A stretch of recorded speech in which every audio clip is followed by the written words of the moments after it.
¿Qué tal, amigos del Encuentro con la Historia, seguidores, amigos de Salta, Argentina y Latinoamérica, la primera revolución industrial? Hoy ya estamos viendo acontecimientos del siglo XVIII en adelante, toda la etapa contemporánea, para ir viendo cuál es el objetivo de esta entregas para ustedes. En este caso vemos los grandes acontecimientos mundiales. Periodización entre 1760 y 1850. Surge en Inglaterra esta primera revolución industrial a mediados del siglo XVIII y un primer elemento para el análisis es el crecimiento demográfico por las condiciones favorables de la economía.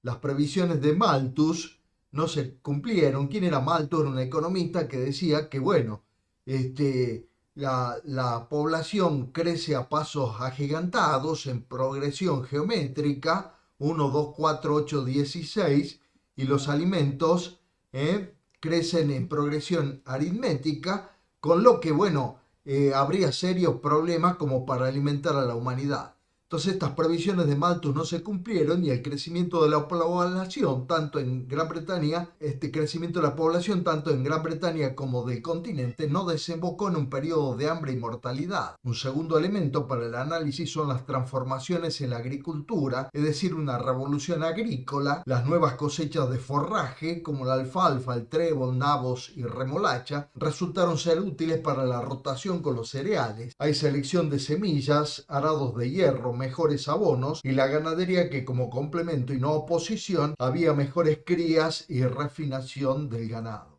Un tercer elemento para el análisis son los cercamientos, es decir, el alambrado, que terminaron con el sistema de campos abiertos propio del feudalismo en el medioevo. La desaparición de los campos abiertos se dio como consecuencia de las leyes de cercamientos, Enclosure Acts, que establecían la obligatoriedad de cercar tierras que podían ser de cultivo, de pastoreo o incultas. Los propietarios concentraban la superficie que antes tenían repartida. El resultado de los cercamientos fue que una proporción muy alta de los pequeños propietarios se vio obligada a vender sus tierras, que fueron compradas por grandes propietarios locales o inversores provenientes de otras áreas, los landlords. También se vieron fuertemente perjudicados los campesinos sin tierras que ocupaban campos comunales y, en general, todos los campesinos que perdieron la posibilidad de utilizar dichos predios para el pastoreo. Los campesinos expulsados de sus tierras se transformaron en su mayoría en jornaleros o arrendatarios con contratos a corto plazo. Otro de los aspectos para el análisis son las industrias, que deja atrás la producción artesanal propia de la protoindustrialización a partir de los tejidos, siendo el algodón en esta incipiente etapa lo más importante en el surgimiento de la fábrica con la máquina a vapor y los usos de hilar. Desde el punto de vista tecnológico, la revolución industrial consistió en una fuerte innovación del proceso que se había iniciado en Europa a partir de la Edad Media. La mecanización en la fábrica era indispensable para superar la industria artesanal. Esto se dio en la industria del algodón. Apareció The Kane Flying Shuttle, la lanzadera volante de Kane, que es el perfeccionamiento del antiguo telar, con lo que se aceleró la demanda del hilado. Pero después la hiladora hidráulica de Arkwright en 1769 se la utilizó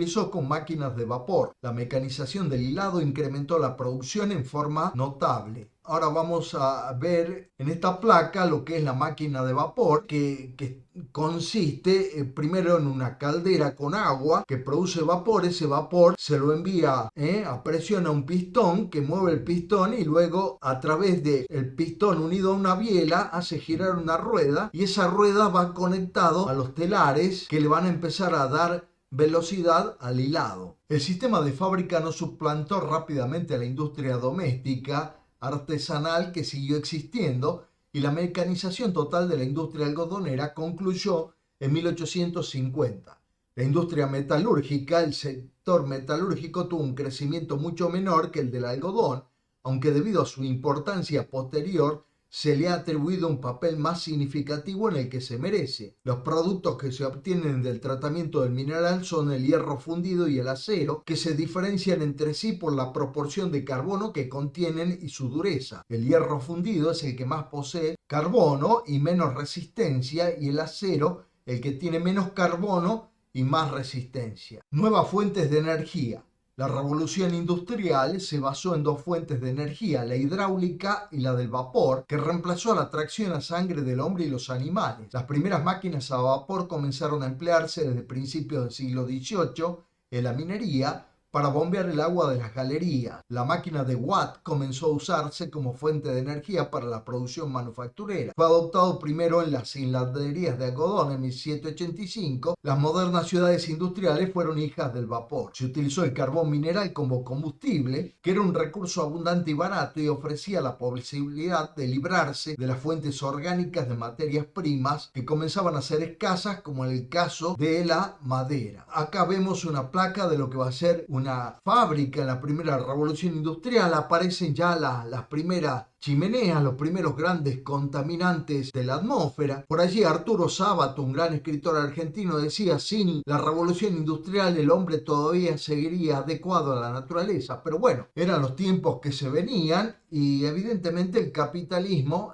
se desarrollaba ya ahora a partir de las fábricas y el proletariado industrial. El carbón tuvo una importancia decisiva en la revolución industrial inglesa, ya que se utilizó como combustible, dijimos, en las máquinas de vapor, como fuente de calor y de transformaciones químicas en la industria del hierro. Aparecen los empresarios modernos y los gerentes de las fábricas o managers que realizan las ideas de los empresarios y que son los estrategas de las industrias. Surge con el empresario, el capitalista industrial, por lo que la burguesía industrial pasó a ocupar un puesto de preeminencia en la sociedad, junto con la burguesía comercial y financiera. La industria se financió desde un comienzo con capitales nacionales, ya que había una suficiente capacidad de ahorro, y también se trasladaron capitales agrícolas hacia el sector industrial. La industria textil del algodón se concentró primero en el condado de Lancashire. El sistema de fábrica conllevó un nuevo tipo de disciplina y largas jornadas de labor con bajos salarios y gran inestabilidad. Hubo trabajo femenino e infantil, todo ello con altísimos costos sociales. Los empleados administrativos constituirán las clases medias o la pequeña burguesía. Los obreros industriales, a diferencia, desempeñan trabajos manuales. Bueno, acá vemos la caldera a vapor, ya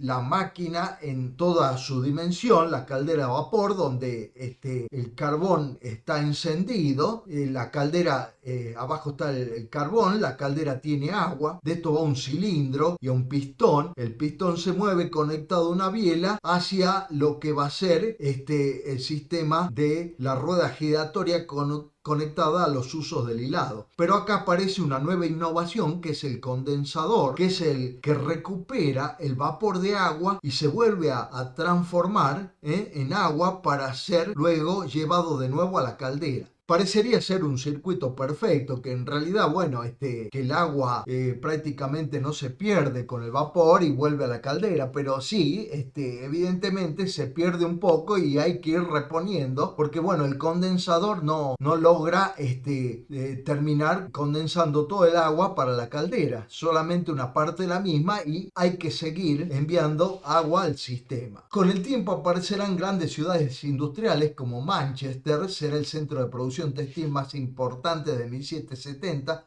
hasta 1830. El algodón es lo más importante. En general, la industria modificó el paisaje urbano. A medida que las fábricas ganaban terreno, las nuevas ciudades industriales se caracterizaron por deterioro del medio ambiente y de la calidad de vida de los obreros. El algodón se lo traía de la India, que era una de las colonias inglesas en el continente asiático. El obrero industrial tuvo diferentes condiciones de trabajo que se diferenciaron marcadamente de las de los oficios manuales tradicionales. El moderno obrero industrial recibe también el nombre de proletario, es decir, que no era propietario, que lo único que tenía era su familia o prole. Ellos venden su fuerza de trabajo en el mercado a cambio de un salario. El obrero desarrolla su actividad en las fábricas trabajando con máquinas y sometido a una estricta disciplina. Por lo general no es trabajo calificado, lo que sí yo de acá les puedo decir que es un trabajo redundante o repetitivo. Para Landes, la fábrica era un nuevo tipo de prisión y el reloj un nuevo tipo de carcelero. Al mismo tiempo surgieron nuevos trabajadores calificados, los mecánicos encargados de la reparación y el mantenimiento de las máquinas. Con el nuevo sistema de la fábrica se incrementó el trabajo de mujeres y niños, para quienes se reservaron las tareas menos calificadas y que recibían una paga menor que la de los hombres adultos. El trabajo infantil constituye, sin duda, el aspecto más negro de la revolución industrial.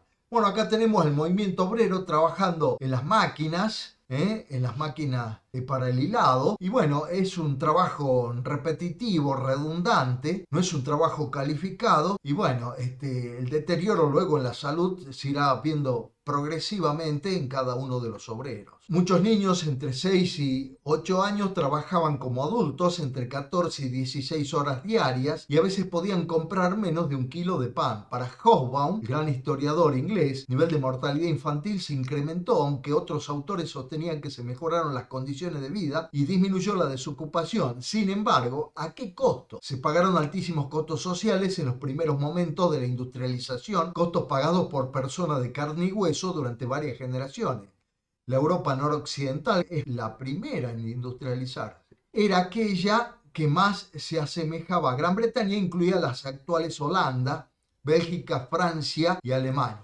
Trabajo de mujeres y niños, que en algunas veces los chicos eran encadenados a las máquinas y que bueno, va a agravar la mortalidad infantil en Inglaterra porque eran trabajos que duraban mucho más de 10-12 horas y esto impactaba en las condiciones de vida tanto de mujeres como de niños. El papel del Estado fue más activo en Europa continental que en Inglaterra, donde el mismo favoreció la industrialización y la producción de los productos nacionales. En cuanto a la década de 1830, las principales innovaciones en el campo de los transportes y las comunicaciones consistieron en el mejoramiento de los medios tradicionales. Se mejoraron la red de canales y ríos, también se mejoraron las rutas terrestres, pero el invento más revolucionario fue el ferrocarril, que propiamente no es de la primera revolución industrial, sino que está a caballo entre la primera y la segunda revolución industrial, y donde se desarrolla ya es totalmente la segunda revolución industrial. Fines de la primera revolución industrial y será la principal industria de la segunda revolución industrial. Por supuesto que con el ferrocarril se comenzarán a abaratar los costos de los transportes por tierra por sobre los transportes por agua. Este fue un gran impulsor del desarrollo industrial. La industrialización de Francia fue diferente a la llevada a cabo por Inglaterra. Hay dos grandes oleadas de industrialización, la primera antes de la Revolución Francesa, que fue en 1789, que concluyó allí mismo, y la segunda después de las guerras napoleónicas de 1815. El desarrollo industrial francés se dio en un marco de industria tradicional, mientras que el crecimiento de la producción en Gran Bretaña estuvo signado por la innovación. En Francia se utilizaron tanto proletarios como artesanos para el trabajo en las máquinas. Acá vemos una máquina cardadora de algodón que se utilizó en la primera revolución industrial, ya que el algodón era el elemento fundamental de esa revolución, es decir, los tejidos. Siguió la industria artesanal a la par de la industrial en el siglo XIX. Siempre es otra forma de industrialización muy particular, pero estuvo siempre en la saga de la industria inglesa. Hubo proletarios en la fábrica, pero también artesanos. Se fue el caso de Francia. Gran parte de la mano de obra empleada en la industria seguía viviendo en el campo y trabajando a domicilio. La industria de la seda tuvo una gran preeminencia en Francia, también el algodón. En el caso de Alemania comenzó su revolución industrial en forma más tardía a partir de 1840. ¿Cuál era el problema de Alemania? Es que no era una nación-estado unificada, sino más bien fragmentada, con innumerables barreras aduaneras, pero a comienzos del siglo XX comenzó a superar a Gran Bretaña y se había transformado en la principal potencia europea.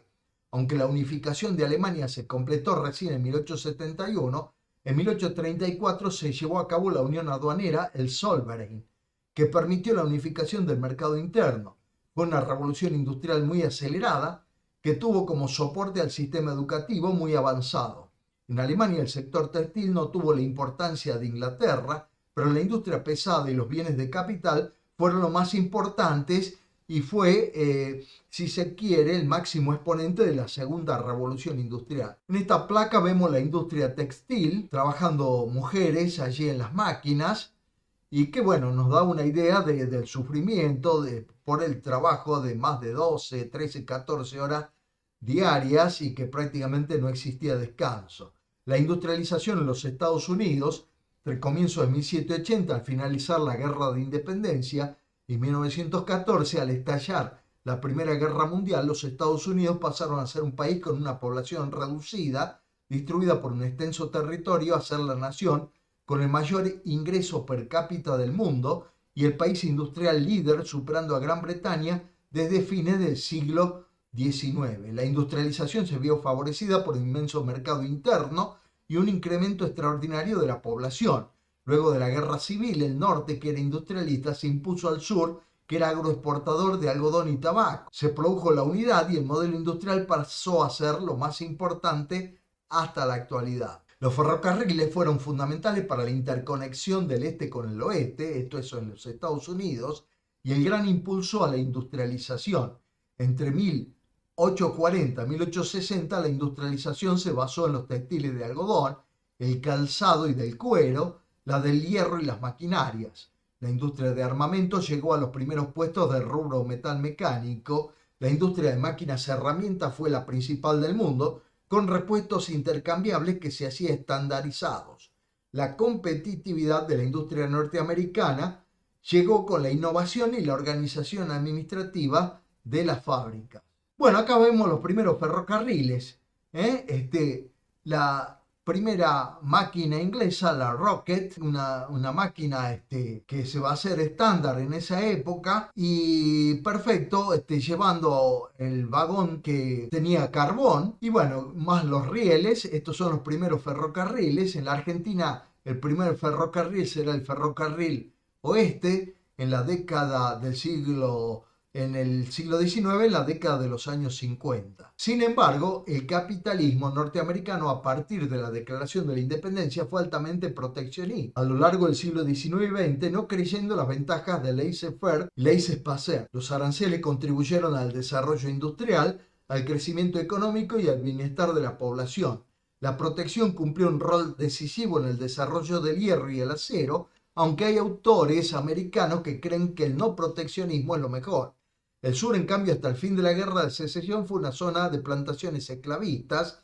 Su principal producción desde fines del siglo XVIII fue el algodón, que contribuyó decisivamente al proceso de industrialización, dinamizando el comercio exterior y abasteciendo a la industria textil. Bueno, ya vemos el ferrocarril con vagones, una locomotora mucho más moderna, prácticamente entre mediados del siglo XVIII y mediados del siglo XIX y fines del siglo XIX, mucho más, mejor construida que la Rocket, que fue la primera locomotora, pero que los ferrocarriles van a ir tomando un mayor impulso hacia el siglo XX. Avanzamos acá con esta placa. El oeste fue poblado a lo largo del siglo XIX en un proceso de permanente expansión de la frontera. La ocupación de un inmenso territorio ofreció una amplia disponibilidad de recursos minerales y de fértiles praderas. Las praderas que se fueron colonizando a partir de la década de 1840 abastecieron la demanda de alimentos de las zonas industriales, desarrollándose tempranamente una agricultura extensiva y mecanizada. Constituyeron además un importante mercado de consumo para los bienes industriales. El sistema de propiedad de la tierra, que favorecía las explotaciones familiares, creó una demanda, una extensa clase media rural con fuerte capacidad de demanda. O sea, la demanda tenía que estar porque era lo fundamental del capitalismo. Y como decía Adam Smith, lo fundamental del capitalismo será, por supuesto, la demanda a través del consumo. Queridos seguidores, un abrazo fraternal a todos los amigos de Salta, Argentina, Latinoamérica y el resto de los países. Estamos ahora con grandes acontecimientos del siglo XX. La próxima semana comenzaremos a ver la Segunda Guerra Mundial en muchos episodios, sobre todo el ataque alemán a Polonia. El objetivo de estas presentaciones son la concientización en el estudio de la historia, el conocimiento de la historia universal, latinoamericana, argentina y el pensamiento latinoamericano, que luego también continuaremos con el pensamiento y la acción de varias de las mujeres que han tenido una participación extraordinaria en el proceso latinoamericano. Muchísimas gracias. Muy amable, un saludo fraternal a todos.